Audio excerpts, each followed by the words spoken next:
কয়েকদিন আগে বাংলাদেশে আরেকজন সিংহ জীবন দিয়েছে। নাম কি বলো তো?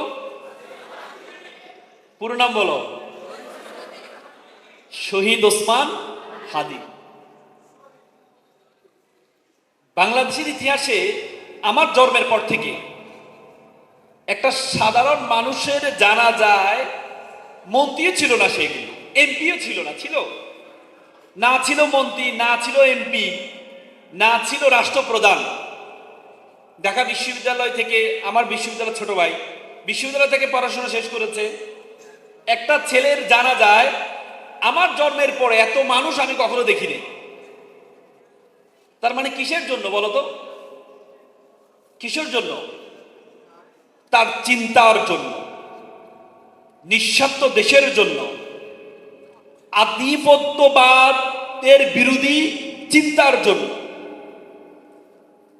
আমি একটু আগে একটা হাদিস পড়ছিলাম, হাদিসে বলা হলো কেউ যদি শুক্রবারে মৃত্যুবরণ করে তার জন্য নাকি কবরে আযাব থাকে না। হাদি আহত হয়েছে শুক্রবারে, আবার শহীদ হয়েছে শুক্রবার রাতে। তার মানে আমরা ধরে নিতে পারি আল্লাহ তাআলা হাদিকে শহীদ হিসেবে কবুল করে এবং জান্নাত নসিব করে। সবাই বলো আমিন। আমাদের একটাই স্লোগান হবে, আমরা সবাই হাদি হব, এ দেশকে সুন্দর করব। শুধুমাত্র হাদির জানাজায় লক্ষ লক্ষ মানুষ হওয়াটা হাদিকে সম্মান দেওয়া নয়। রাসূল করিম সাল্লাল্লাহু আলাইহি সাল্লাম উহুদ যুদ্ধে, তোমরা জানো উহুদ যুদ্ধে রাসূল করিম সাল্লাল্লাহু আলাইহি সাল্লাম একটা সময় একটা কলরব উঠেছিল যে রাসূল করিম সাল্লাল্লাহু আলাইহি সাল্লাম শাহাদাত বরণ করেছেন। সকল সাহাবা মন খারাপ করে বসে আছেন, হতাশ হয়ে বসে আছেন, রাসূল শাহাদাত বরণ করেছে। তখন তাদের সাথে একজন সাহাবা ছিলেন, আনাস ইবনে নদর রাদিয়াল্লাহু তাআলা আনহু। তিনি বললেন, তোমরা মন খারাপ বসে আছো কেন? বলে যে আমাদের রাসূল শাহাদাত বরণ করেছে, তো আমরা আর কি করব? বলে রাসূল শাহাদাত বরণ করেছে, রাসূল যে জন্য শাহাদাত বরণ করেছে, যে আদর্শ বাস্তবায়ন করার জন্য শাহাদাত বরণ করেছে, আমরা আরো যুদ্ধে অংশগ্রহণ করে সে আদর্শের জন্য আমাদের জীবনকে দিতে হবে। সে আনাস ইবনে নদর রাদিয়াল্লাহু তাআলা আনহু একবারে শত্রুদের ভিতরে ঢুকে গিয়েছিলেন। পরবর্তীতে উনি শাহাদাত বরণ করেছেন। শাহাদাতের পরবর্তীতে ওনার লাশ যখন আনা হয়েছে, দেখা গিয়েছে ওনার লাশের মধ্যে ৮০টা তলোয়ারের আঘাত পেয়েছে। তার মানে আমাদের সাহাবারা আমাদেরকে শিখিয়ে দিয়েছে শোককে কিভাবে শক্তিতে পরিণত করতে হয়। আজকে হাদি আমাদেরকে শিখিয়ে দিয়েছে যে তার জন্য শোক করলে কোনো কাজ হবে না, দুঃখ করলে কোনো কাজ হবে না। তার শোককে শক্তিতে পরিণত করে আধিপত্যবাদ বিরোধী আন্দোলন আমাদেরকে এগিয়ে নিতে হবে। হাদি কখনো ভাঙতে পছন্দ করতেন না, হাদি গড়তে পছন্দ করতেন। এজন্য হাদি একটা কালচারাল একাডেমি, আগ্রাসনের বিরুদ্ধে একটা একাডেমি তৈরি করেছেন। তিনি বলেছেন সাহিত্যকে সাহিত্য দিয়ে মোকাবেলা করতে হবে, একাডেমিকে একাডেমি দিয়ে মোকাবেলা করতে হবে। তিনি কখনো, যদিও ওনার শহীদের পরবর্তীতে বিভিন্ন মিডিয়াতে আক্রমণ হয়েছে, এটি হাদি আমাদেরকে শেখায় নাই। হাদি আমাদেরকে শিখিয়েছে মেধাকে মেধা দিয়ে মোকাবেলা করতে হবে। সেটি সে রাসূলের কথা মনে পড়ে যায়। আল্লাহ রাসূল যখন মদিনা ছিলেন, মদিনায় স্টেট তৈরি করলেন, তখন মক্কা থেকে বিভিন্ন কবিতা দিয়ে ইসলামকে আক্রমণ করা হতো, ধর্মকে আক্রমণ করা হতো। আবু সুফিয়ান একজন কবি ছিলেন, আমিরুশ শুআরা বলা হতো, তিনি কবিতা দিয়ে ইসলামকে আক্রমণ করতেন। আল্লাহ রাসূল আনাস বিন সাবিত রাদিয়াল্লাহু তাআলা আনহু, আব্দুল্লাহ ইবনে রাওয়া রাদিয়াল্লাহু তাআলা আনহুকে ডাকলেন এবং ওনার একটা মিম্বার ছিল, যে মসজিদে নববীতে যে মিম্বারে দাঁড়িয়ে উনি বক্তব্য দিতেন, সেই মিম্বারের পাশে আরেকটা মিম্বার তৈরি করলেন, যে মিম্বারে দাঁড়িয়ে কবিরা কবিতা আবৃত্তি করবে, কবিতা দিয়ে কবিতাকে মোকাবেলা করতে হবে, আল্লাহ রাসূল বলেছিলেন। সেই সত্যকে ধারণ করেছেন হাদি, কবিতাকে কবিতা দিয়ে মোকাবেলা করেছেন। কালচারাল আগ্রাসনকে কালচার নতুন একটা প্রতিষ্ঠান তৈরি করে মোকাবেলা করেছেন। আজকে তোমরা এখানে যারা হাদির উত্তরসূরি নিজেকে ধারণ করো, তোমাকে মেধা দিয়ে মেধার মোকাবেলা করতে হবে। এবং আরেকটা হাদিস পড়ছিলাম, সেখানে বলা হলো বদর যুদ্ধে যখন শহীদ হলো 70 জন সাহাবী শহীদ হলো, শহীদ পরবর্তীতে দেখা গিয়েছে ওনাদের একজন সাহাবা যিনি শাহাদাত বরণ করেছেন তার মেয়ের বিবাহ রুবাইয়া ইবনে মুয়াস রাদিয়াল্লাহু তাআলা আনহু রাদিয়াল্লাহু তাআলা আনহা, ওনার বিবাহর সময় ওনারা বিভিন্ন গান গাইতেন, গানগুলো শহীদদেরকে স্মরণ করে গানগুলো গাইতেন, মানে শহীদদেরকে অনুপ্রেরণা নিয়ে গানগুলো গাইতেন।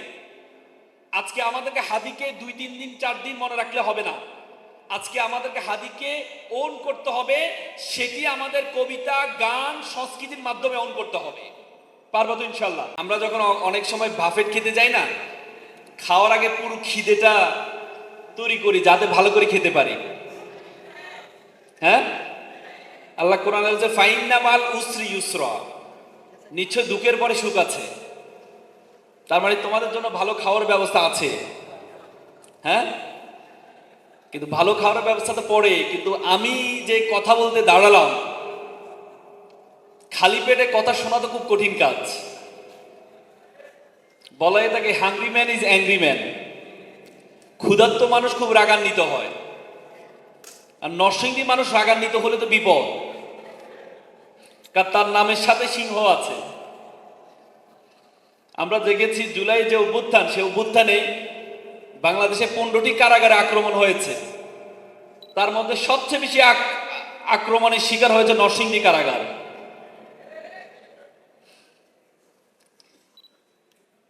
সিংহ তার নামে শুনিস, দেখো দেখো পৃথিবীতে এত প্রাণী থাকতে সিংহ কেন বনের রাজা বলো তো? হ্যাঁ, সিংহ কি আমাদের কোনো উপকারে আসে? আসে?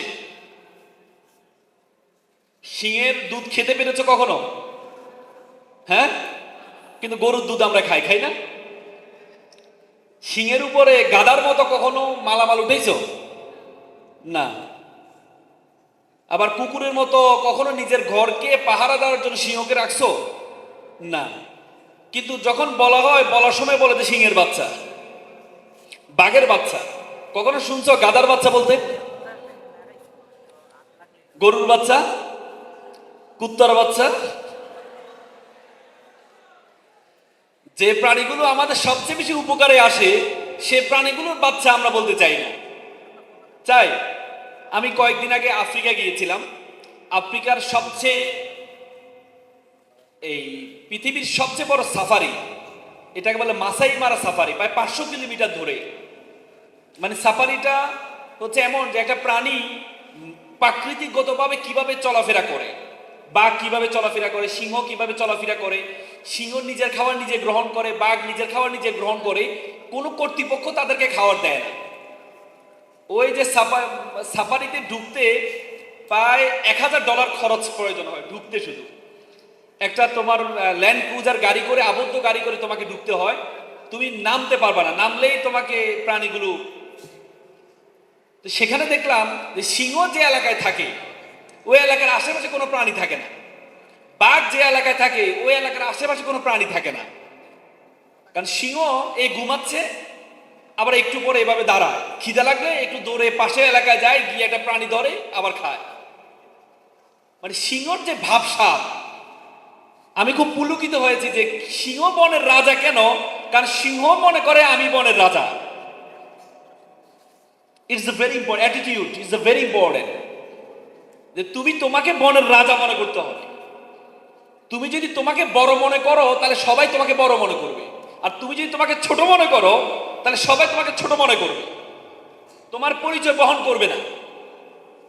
গরু আমাদের উপকারে আসে, বাঘ গাধা আমাদের উপকারে আসে, কুকুর আমাদের উপকারে আসে, কিন্তু তারা কুকুরের বাচ্চা গরুর বাচ্চা বলে আমরা গালি হিসেবে দিই। কিন্তু বাঘ সিংহ আমাদের কোনো উপকারে আসে না, কিন্তু তাদের নাম বললে আমরা একটু নিজেকে একটু পুলকিত পুলকিত ভাব হয়, ঠিক না? তার মানে এই যে তোমরা তোমাদের নামের সাথে যে সিংহ আছে, তোমাদের নামের সাথে যে সিংহ আছে, ইটস আ ভেরি ইম্পর্টেন্ট।